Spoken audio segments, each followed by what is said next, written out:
Lift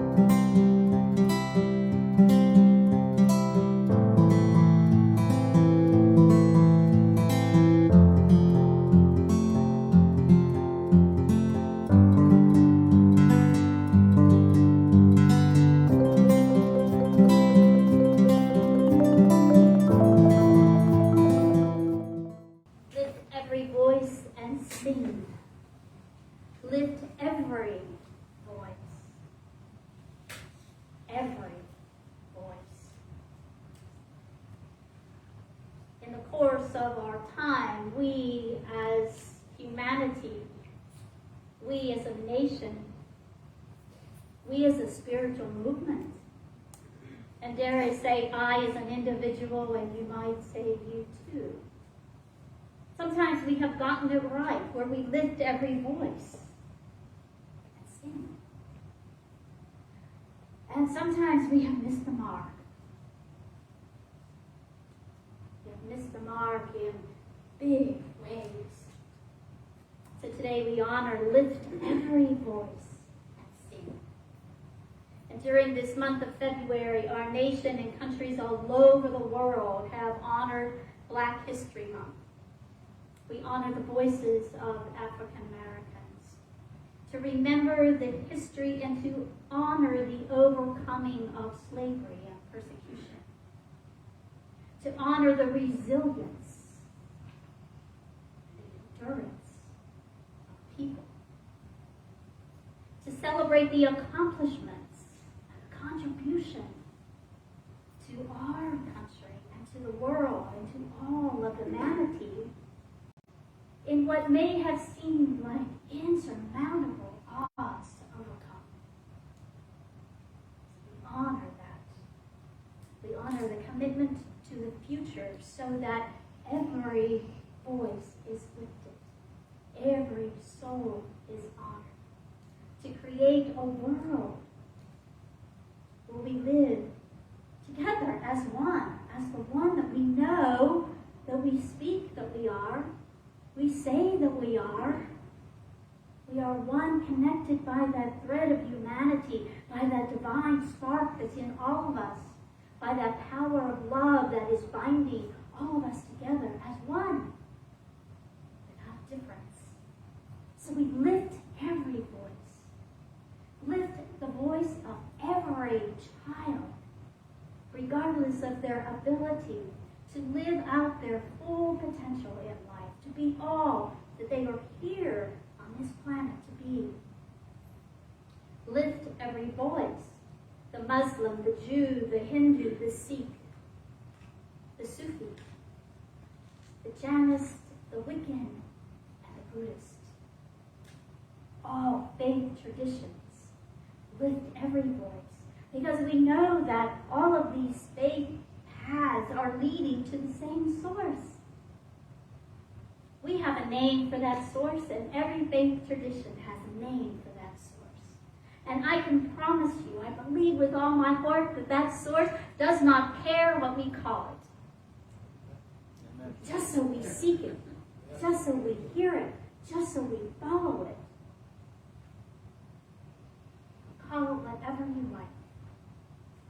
So lift every voice, every man, every woman, every non-binary, every intersex person, every cisgender, every transgender, and all the fluidity of it. Lift every voice. Lift every voice of the gay, the straight, the bisexual, and the asexual person. Lift their voice. For those people who feel they don't have a voice, we can be the presence that helps them find it. And until they do, we can stand back with them and support and honor and love exactly who and what they are. Lift every voice, the young, the old, and everyone in between, those who have come and those who are yet to be. Lift every voice, every nationality, every ethnicity, regardless whatever shade of beautiful their skin is. Lift every voice.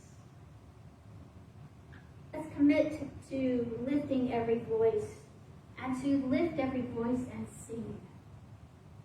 To sing together. The music has this vibration, and when we sing, we shift and shape the energy that we're in. Do you feel that when we sing together? Even if we sing off key, I see you laughing.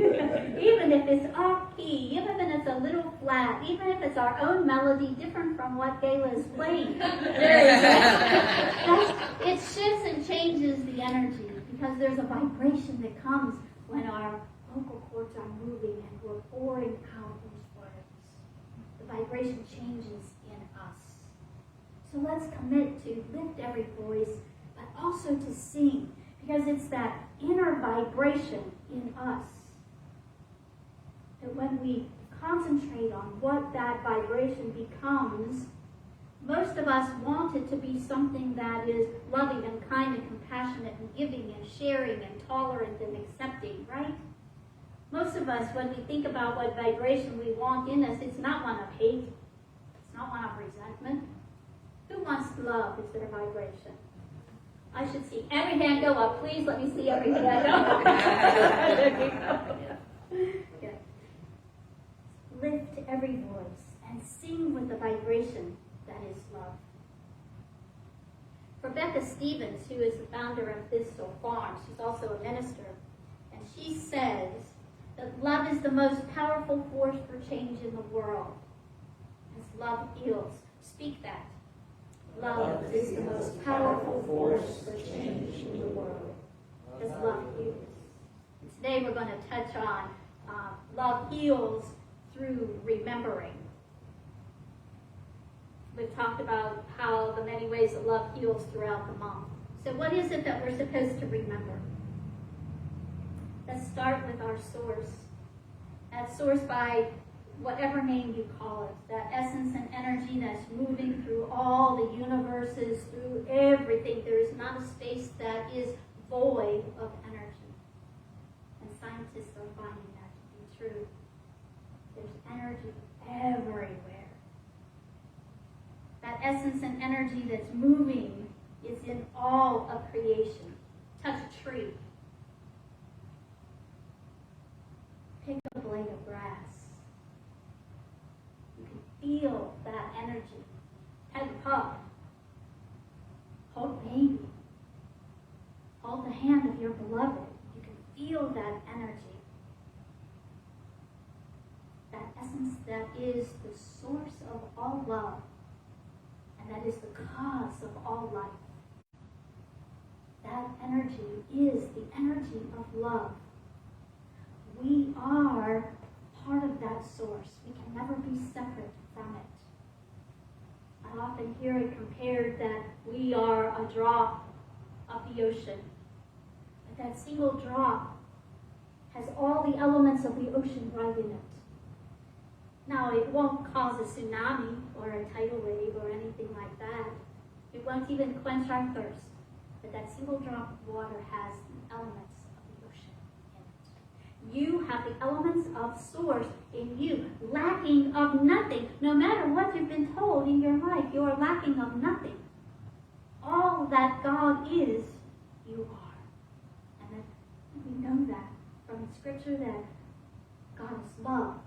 Therefore, our true divine essence has to be of love. It can be nothing else.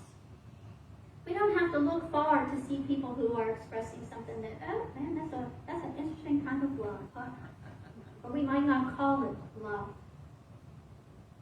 But yet we know a person's true essence is of love. Remember that you are loved when you look in the mirror. When you pass by a window and see your reflection, remember that you are loved. You might have to tell yourself that a few times to believe it, but say it until you know it in the depth of your being that you are loved. And then, when you look at others, you can look at them and say, you are loved as well. You are loved. And we can call ourselves and others into being expressions of that love. In those moments when we remember, maybe someone will remind us. In those moments that we don't remember. because I can be forgetful. I can forget that I am to show up as love. Oh, and I can be oh so human. How about you?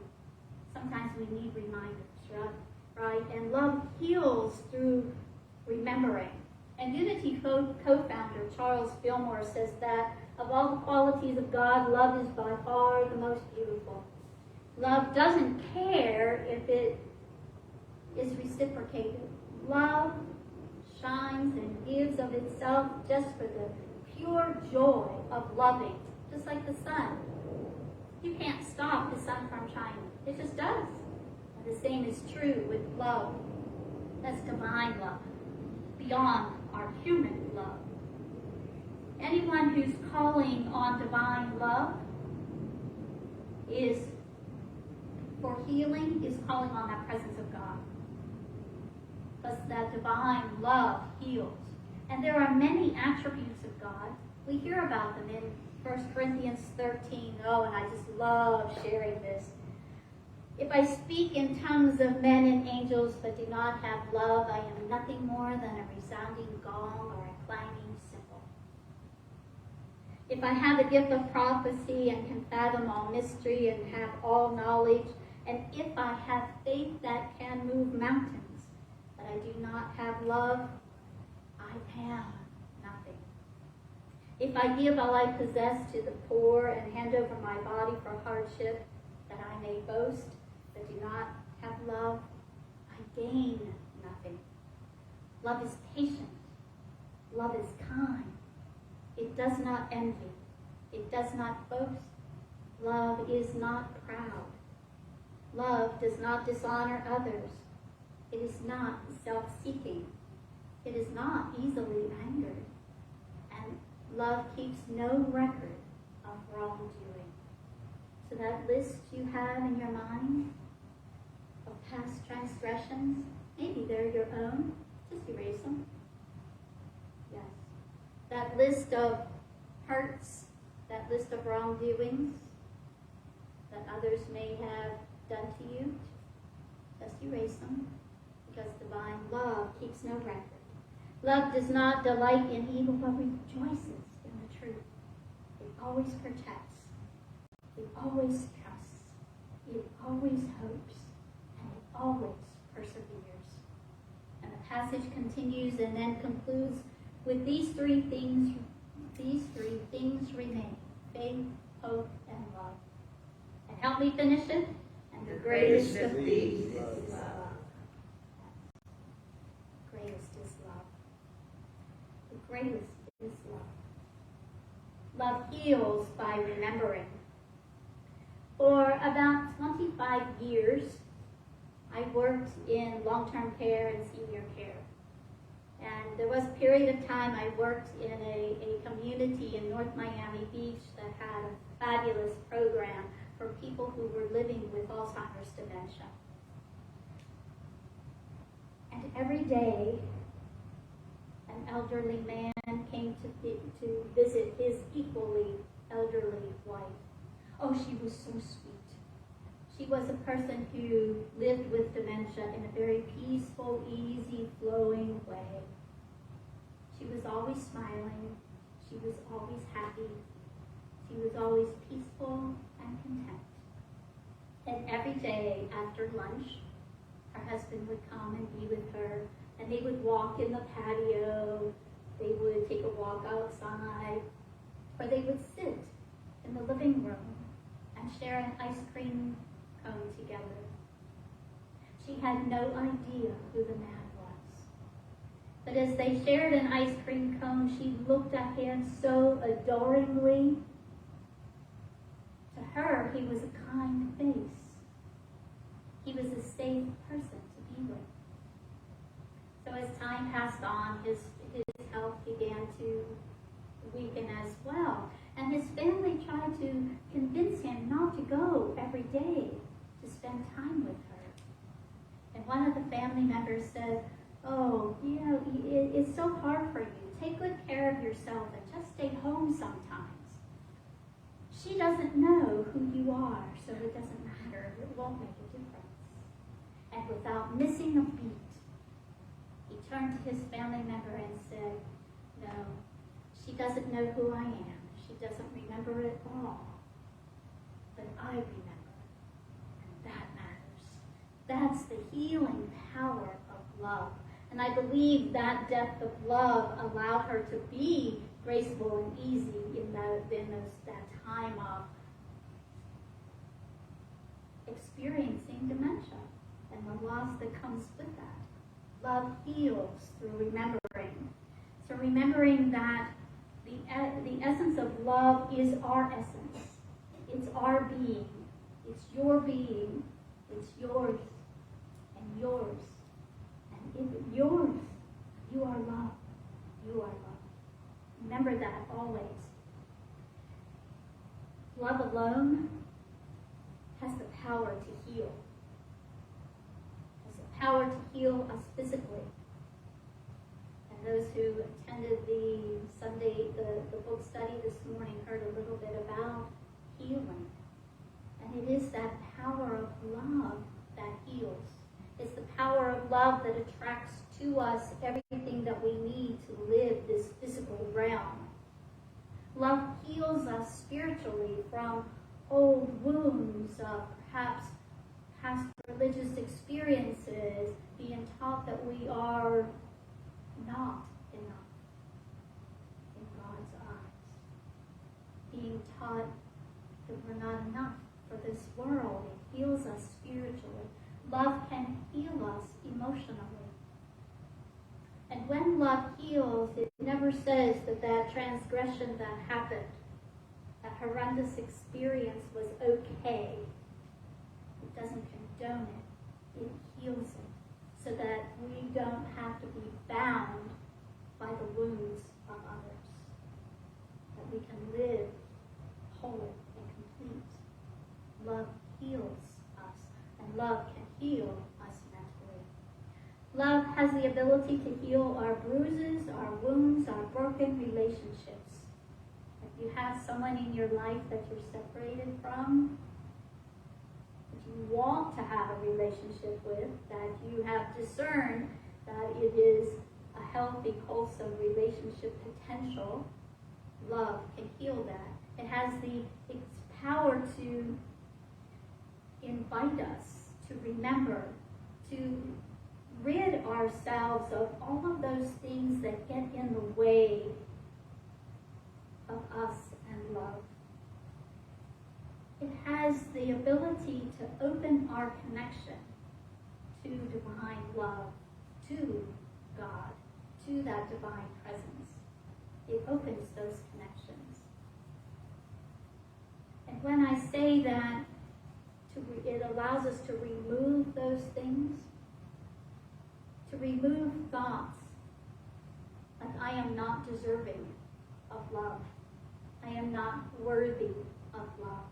I have not lived in a way that is to be rewarded by love.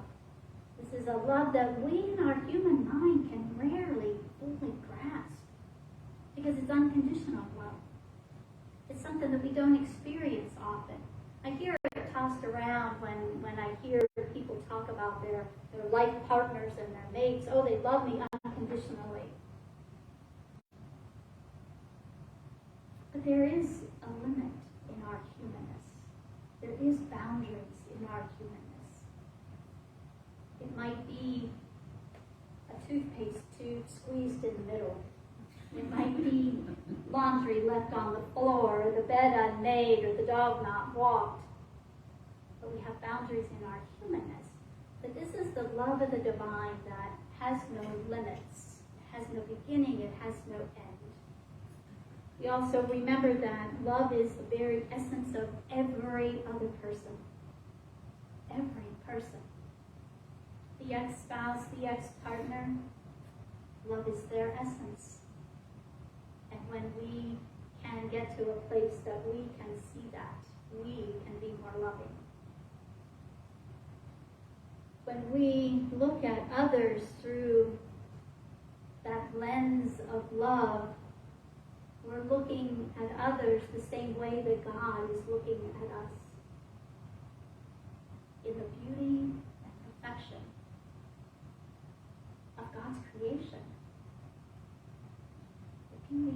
reflection of it. That divine presence of love is expressing as us as wisdom, as discernment, and that divine love informs our days and guides our ways. If you ever need to change course, if you ever need to shift gears, if you ever need a new way, just sit. Just sit and allow yourself to be the recipient of divine love, of God's love. And your way will be made clear. In 1 Corinthians, Paul says, let all you do be done in love. Not just some of what you do, not just part of what you do. Let all you do. So that brings us to be mindful. That brings us to be aware of what's moving in us emotionally. What's in our physical body? What emotion is running around in there? Pause and check it out. What thoughts are running through our mind? Are they loving, kind, and generous thoughts or not? Reverend Dr. Martin Luther King says, I decided to stick with love because hate is too great a burden to bear. And we can choose love. And I suspect sitting here on a Sunday morning or at home, if you happen to be tuning in, it's pretty easy to choose love when we're gathered here on Sunday morning. But what happens when we step outside these doors, when we go into our everyday lives? We can choose love. And if any moment we've noticed that we have a feeling or a thought that's less than loving, we can choose again. With every breath, with every beat of our heart, with every encounter, we can choose. And we can shift in a flash from what is not of love to love. We can shift instantly by just saying, I choose to be loved. I choose to be loved. And that's what we do. So today, on this final Sunday of Black History Month and this first Sunday of Lent, we're at a threshold of amazing opportunities to let go of what we choose and what we discern and what we're inspired to let go of, to give up what isn't love, what isn't showing up as love, and to be transformed. Not just to give something up, but to bring something in. To bring in your affirmations, to bring in your mindfulness practice, to bring in your time of meditation. To meditate on the thoughts of love. We're at that threshold. So we remove all the blocks that are between us and love, all the things that keep us from feeling and thinking and being love. And Colossians 3:14 instructs us, above all, clothe yourself with love, which binds together everything in perfect harmony.